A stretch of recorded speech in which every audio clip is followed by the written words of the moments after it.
Di dunia hiburan, tidak sedikit pegulat profesional yang mencoba peruntungan di industri film. Beberapa berhasil menjadi bintang besar, sementara yang lain kesulitan untuk lepas dari bayang-bayang ring gulat. Salah satu nama yang paling sukses dalam transisi ini adalah Dwayne The Rock Johnson,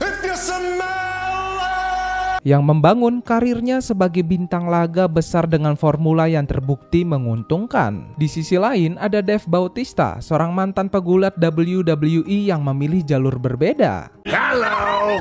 Yes.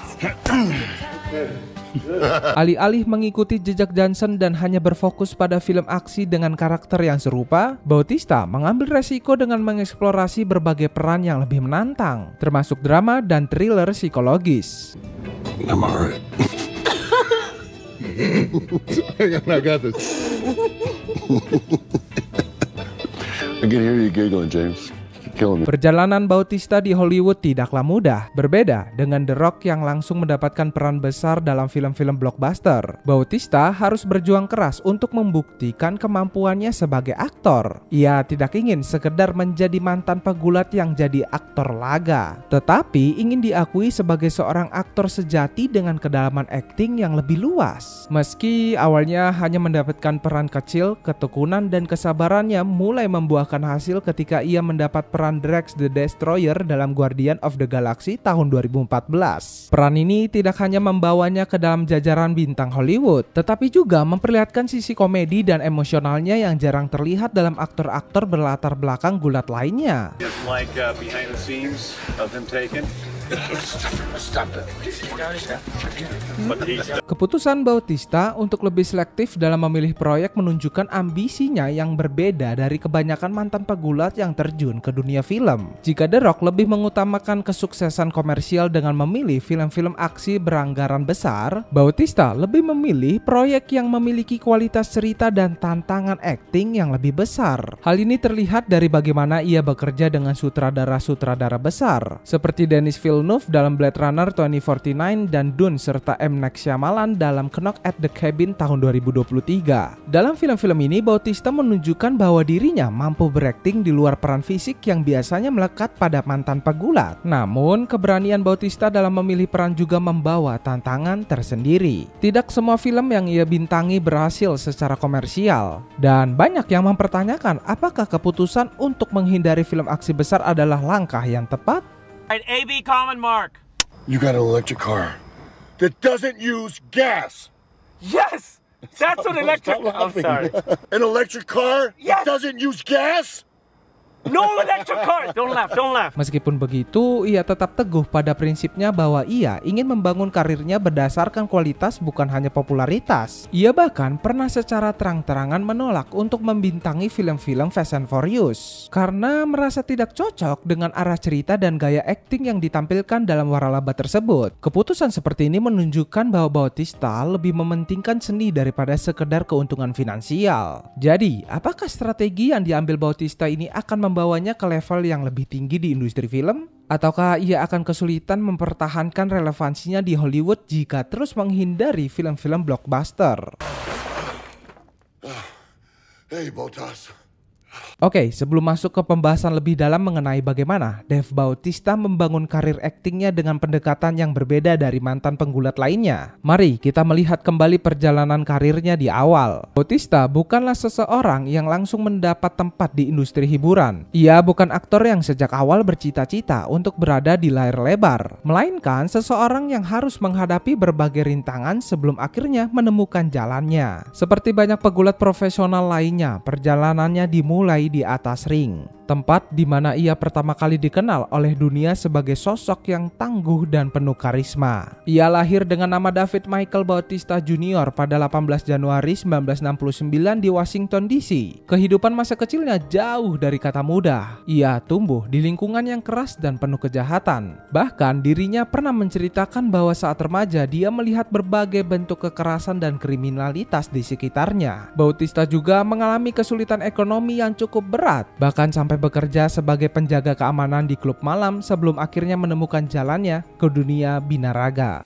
Ia mulai tertarik dengan dunia gulat profesional, namun jalannya untuk menjadi pegulat tidak semulus yang dibayangkan. Ia sempat ditolak oleh beberapa promotor sebelum akhirnya berhasil masuk ke sekolah gulat World Samoan Training Center yang dikelola oleh legenda gulat Ava Anoa'i. You have the desire? Do you want to be the best? Well, come train the best right here. Dengan kerja keras, ia akhirnya menarik perhatian WWE dan menandatangani kontrak pengembangan di bawah naungan Ohio Valley Wrestling. Wherever we go, because I want this on tape. Demon, we're gonna find the Undertaker and show him who the baddest ass in wrestling is. Kemudian, pada tahun 2000, ia bergabung dengan WWF yang sekarang menjadi WWE dan dirinya diberi nama panggung Batista.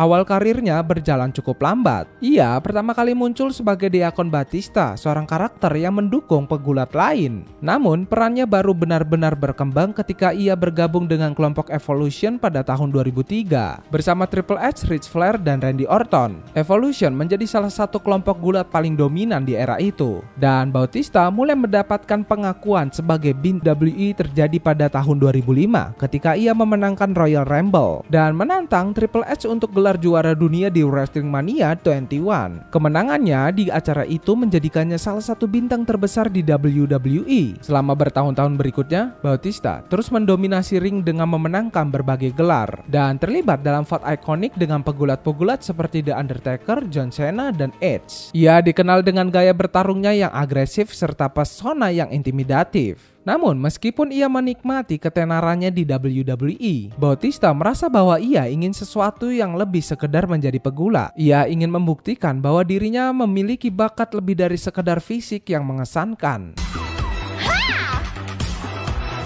Lalu, pada tahun 2010, ia membuat keputusan besar untuk meninggalkan WWE dan mencoba peruntungannya di dunia akting. Keputusan ini bukanlah sesuatu yang mudah, terutama karena ia meninggalkan industri yang telah membesarkan namanya untuk memulai dari nol di bidang yang sangat kompetitif. Hal tersebut berbeda dengan Dwayne Johnson yang langsung mendapat peran besar setelah meninggalkan WWE. Bautista mengalami kesulitan besar di awal karir aktingnya. Dia hanya mendapatkan peran kecil di berbagai proyek, termasuk menjadi cameo dalam serial Smallville, dan muncul dalam film aksi kelas menengah seperti The Scorpion King 3 Battle for Redemption. Saat itu banyak orang yang meragukan kemampuannya untuk sukses di Hollywood. Bahkan ia sempat mengalami kesulitan keuangan dan harus menjual banyak asetnya untuk bertahan hidup. Namun, titik baliknya terjadi ketika ia mendapatkan peran sebagai Brass Buddy dalam film The Man with the Iron Fist, sebuah film seni bela diri yang disutradari oleh Reza. Ya, meskipun film ini tidak terlalu sukses secara komersial, peran ini menjadi pintu masuk bagi Bautista ke dunia film yang lebih luas. Tetapi, lompatan terbesarnya terjadi pada tahun 2014, ketika ia mendapatkan peran sebagai Drax the Destroyer dalam Guardians of the Galaxy.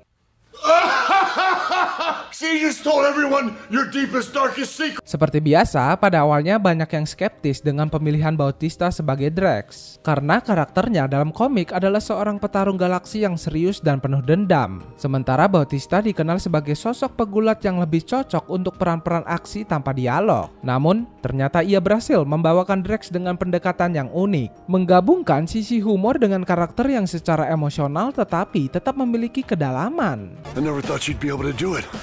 With this weak and skinny, God me. Peran ini membantunya meraih pengakuan lebih luas dan membuka lebih banyak kesempatan untuknya di Hollywood. Dari sini kita sudah melihat yang membuatnya berbeda dari mantan pegulat lainnya adalah keputusan untuk tidak hanya terpaku pada peran aksi semata. Alih-alih menerima setiap tawaran film blockbuster yang datang kepadanya, ia lebih selektif dalam memilih proyek. Bautista ingin diakui sebagai aktor yang sesungguhnya, bukan hanya bintang laga dengan tubuh besar. Namun, tantangannya sekarang adalah bagaimana ia bisa terus mempertahankan momentum ini.